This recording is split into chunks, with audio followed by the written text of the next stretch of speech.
మసాలా దోశ అండి. మసాలా దోశకి కావాల్సిన పదార్థాలు: స్టఫింగ్ ఉడికించి తోలు తీసుకుని ఒలిచి పెట్టుకున్న ఆలు ముక్కలు ఒక పావు కిలో, ఒక పెద్ద ఉల్లిపాయ, కరివేపాకు, ఒక 5-6 పచ్చిమిర్చి, తాలింపు దినుసులు, పసుపు, ఉప్పు. ఇంతేనండి, సింపుల్గా. ఏం అక్కర్లేదు, కారం ఏమి వేయాల్సిన అవసరం లేదు. పచ్చిమిర్చి దీని కారం అండి. పానల్లో ఆయిల్ వేసుకుందామండి. ఆయిల్ వేసుకుని తర్వాత తాలింపు దినుసులు వేసుకుందాం. శనగపప్పు, మినపప్పు, జీలకర్ర, ఆవాలు. తాలింపు వేగింది కదండి. ఉల్లిపాయలు మగ్గే వరకు కొంచెం 1 నిమిషం మూత పెట్టుకుందామండి. దంచి పెట్టుకున్న పచ్చిమిరపకాయలు ముక్కలుగా వేసుకోవచ్చండి, దంచి కూడా వేసుకోవచ్చు. పసుపు వేసుకుందాం. బాయిల్ చేసుకొని తొళ్ళు ఒలుచుకున్న ఆలు ఇలా కొంచెం స్మాష్ చేయండి. కొంచెం ఇలాగా. కూరకు తగిన ఉప్పు వేసుకుందామండి.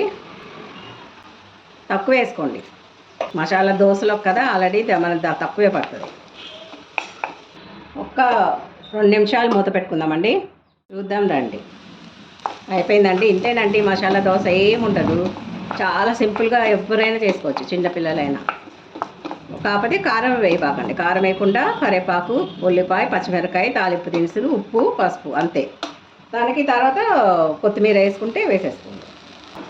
అయిపోయిందండి మసాలా స్టఫింగ్ దోశలోకి. మనం దోశ చేసుకుందాం రండి. ఆలు దోశ, మసాలా దోశ వేసుకుందామండి. చూద్దాం రండి.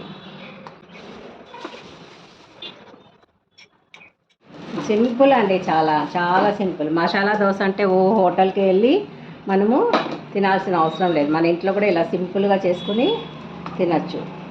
ఏమీ ఇంగ్రీడియంట్స్ లేవండి, ఇంట్లో ఉన్నదే.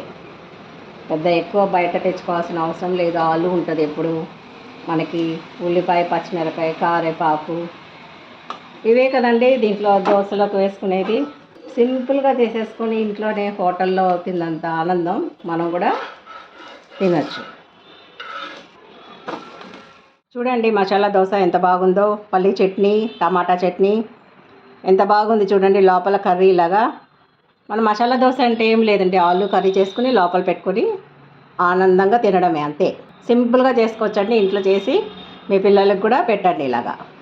మరిన్ని వీడియోస్ కోసం ఈ వీడియోని లైక్ చేసి, షేర్ చేసి, ఛానల్కి సబ్స్క్రైబ్ చేసుకోండి. ఆ గంట సింబల్ మీద కొట్టే ఆల్ అని సెలెక్ట్ చేసుకుంటే మీకు నేను వీడియో పెట్టినప్పుడల్లా నోటిఫికేషన్స్ వస్తాయి.